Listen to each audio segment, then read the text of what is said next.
Assalamualaikum warahmatullahi wabarakatuh. Waalaikumsalam warahmatullahi wabarakatuh. Alhamdulillah malam ini kita kembali bisa ngobrol dengan Gus Faris yang malam ini terlihat sangat sehat rupanya. Alhamdulillah. Langsung saja Gus, komentar jenengan terhadap kasus antara Trans 7 dan pesantren Lirboyo. Bagaimana komentarnya? Yang kemarin itu ya, Iya. yaitu Trans 7 sangat menghina kiai sekali itu. Sangat menghina pesantren sekali itu. Itu siapapun orangnya yang membangun narasi penghinaan terhadap kiai dan pesantren seperti yang dilakukan oleh Trans 7, itu orang goblok, itu orang bodoh. Dia nggak tahu bagaimana kiai, dia nggak tahu bagaimana pesantren. Kiai ini, Kang Sinyo, adalah sosok orang yang tidak pernah memikirkan dirinya. Kiai ini adalah orang yang tidak pernah memikirkan hidup untuk dirinya. Seperti yang Kang Sinyo tahu lah ya, bagaimana kiai-kiai kita ini dalam meriadoi santrinya. Hampir semua kiai-kiai sepuh kita di pesantren ini dalam meriadoi santrinya itu melakukan puasa saja nggak 1 tahun 2 tahun, puluhan tahun, dan itu bukan untuk dirinya tapi untuk santrinya.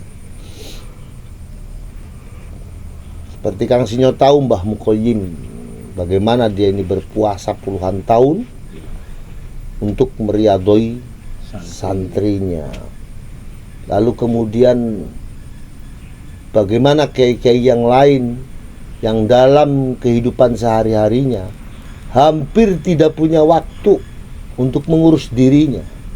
Semua waktunya habis untuk santrinya, untuk mendidik santrinya. Dari mulai ngajar ngaji, kiai ngajar ngaji itu dari pagi sampai pagi lagi, Kang Sinyo.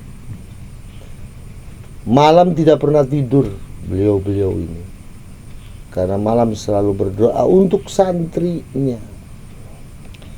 Kemudian bicara tentang pesantren dan kiai, kita harus ingat bahwa pesantren dan kiai itu adalah pelopor pendidikan di Indonesia, Kang Sinyo. Jauh sebelum orang Indonesia ini sadar tentang pendidikan, kiai sudah membangun pesantren. Kiai sudah membuat instansi pendidikan yang bernama pondok pesantren. Itu, Kang Sinyo. Kemudian yang perlu kita catat juga bahwa pondok pesantren ini adalah salah satu instansi pendidikan yang menggunakan kurikulumnya Rasulullah Sallallahu Alaihi Wasallam. Bagaimana kurikulumnya Rasulullah ini?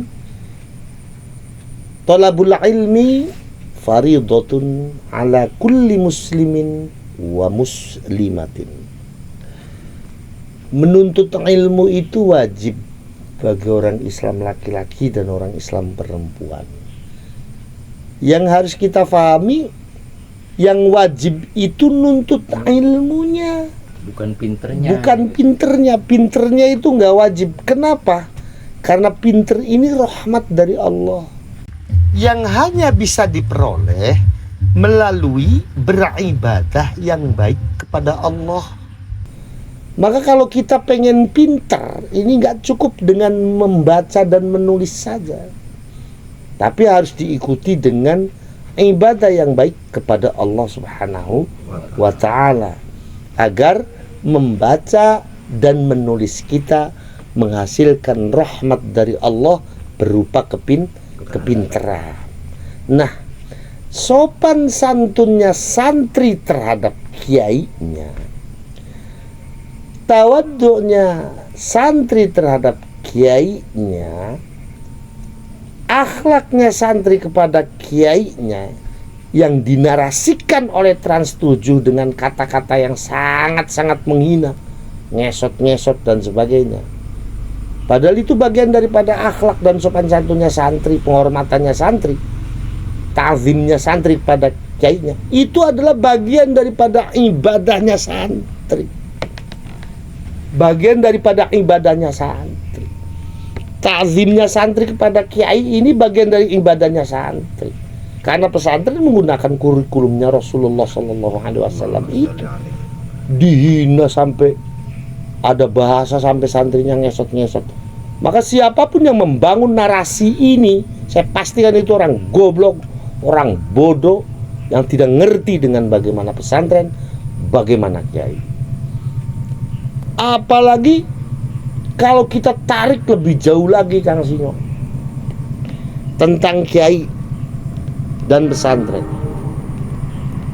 Kang Sinyo tahu betapa yang namanya kiai ini adalah orang yang sudah berkorban jiwa dan raga untuk bangsa dan negaranya.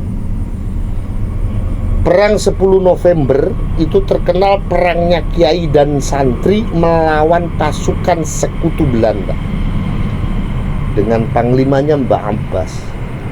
Terlebih ketika kita berbicara tentang Pondok Lirboyo, yang notabene Pondok Lirboyo itu adalah pondok sepuh yang punya kontribusi besar dalam membesarkan bangsa Indonesia, dalam membesarkan pendidikan yang ada di Indonesia. Maka narasi yang dibangun oleh Trans 7 itu bukan hanya sekedar membahayakan bagi pendidikan Islam di Indonesia, khususnya pesantren, tapi juga membahayakan bagi Indonesia itu sendiri. Maka saya menuntut Trans 7 tidak cukup hanya sekedar meminta maaf. Dalam arti jangan hanya pemretnya yang minta maaf, tapi direkturnya dan pemiliknya juga harus minta maaf langsung soan ke Lirboyo.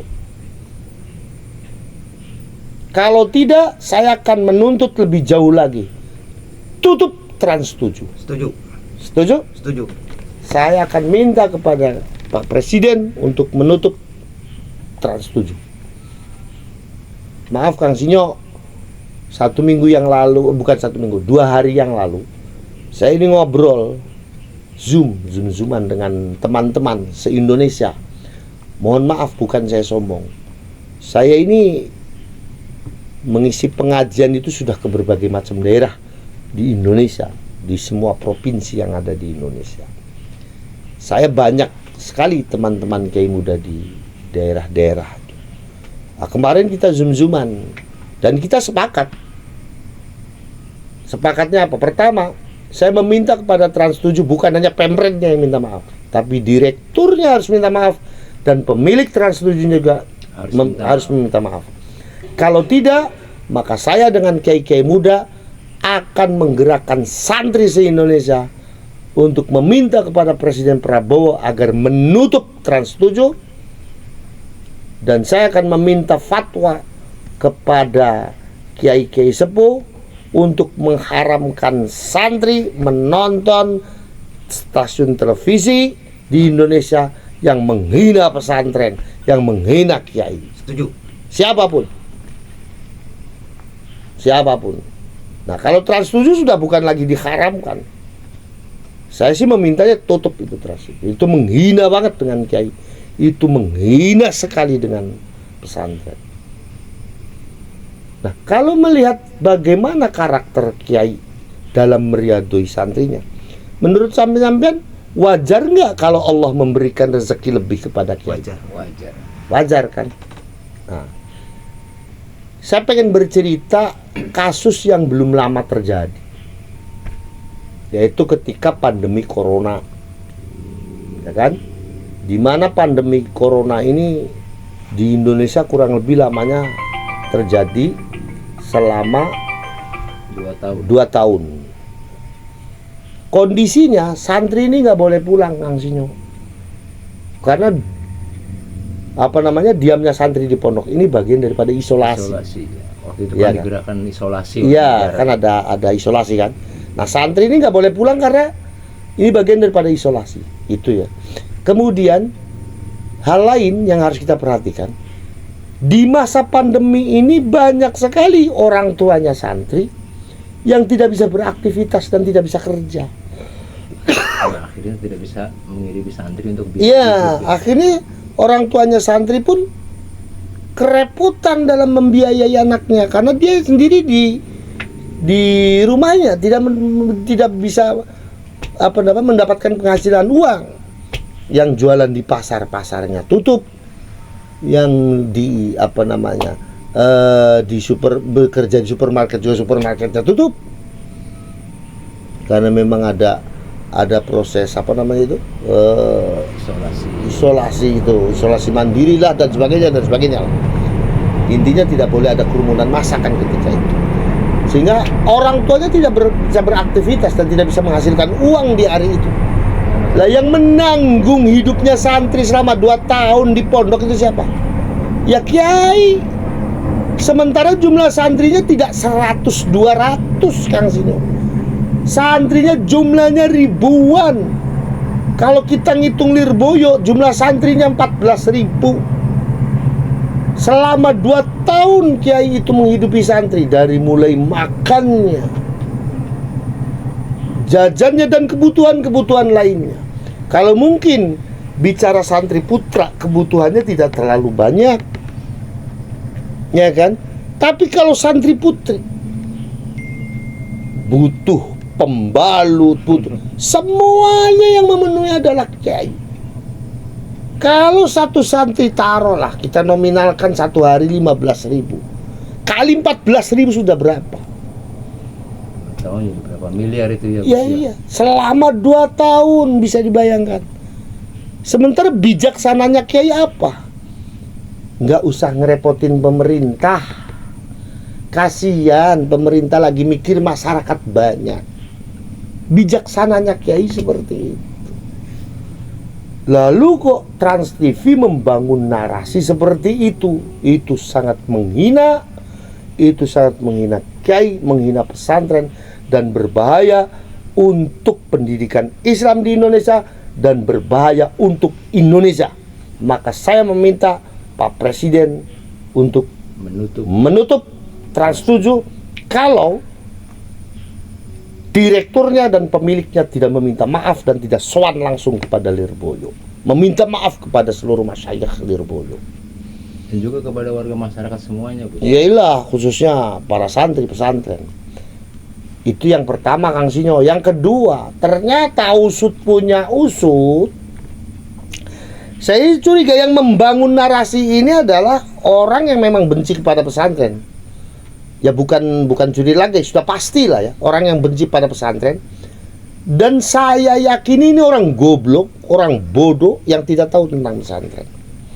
Terlebih itu yang membacakan narasinya itu perempuan, konon katanya namanya kalau nggak salah itu Fitri. Dan Fitri itu adalah penggerak demo 212 di Monas. Jadi kita sudah tahu dia itu, berarti di belakang dia siapa kita sudah tahu. Kang Sinyo kan tahu sekarang ini kan dinamikanya lagi ada satu klan yang dikritik habis karena pola dan tingkah lakunya yang seperti setan merugikan masyarakat itu.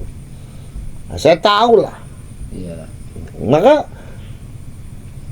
saya ketika tahu ini gitu, oh berarti yang bermain ini siapa dan siapa yang membuat, saya sudah bisa menebak. Dan kalau memang iya, berarti Trans 7 memihak pada satu pihak. Dan ini media itu netral. betul, harusnya media itu netral dong. Ini memihak satu pihak. Maka dengan ini saya nyatakan Trans 7 menghina kiai, menghina ulama, berbahaya bukan hanya sekedar untuk dunia pendidikan Islam Indonesia, tetapi juga berbahaya untuk Indonesia. Kemudian Kang Sinyo, ternyata si perempuan itu tadi, siapa tadi namanya? Fitri itu. Dia ini juga orang yang sering membuat akun palsu mengatasnamakan PWI-LS. Nah, bisa jadi usaha domba ini Gus kalau begitu. Ya iya, jelas. Dia sengaja ingin mengadu domba orang, ingin mengadu domba kelompok, ingin mengadu domba apa ya, masyarakat. Ternyata dia ini sering membuat akun-akun palsu mengatasnamakan PWI dan LS. Nah ini jadi dia memang sengaja ingin mengadu domba. Maka saya minta kepada pihak kepolisian juga untuk tidak tinggal diam. Tangkap itu si Fitri. Hukum itu. Itu kasihnya seperti itu. Karena itu sangat berbahaya kalau unsur adu domba ini bisa. Iya berbahaya lah, berbahaya untuk Indonesia kan. Seperti itu. Seperti itu kasihnya. Terima kasih Gus atas Sama-sama. komentarnya. Sama-sama. Dan semoga ini bermanfaat untuk kita semua dan semua warga negara Indonesia.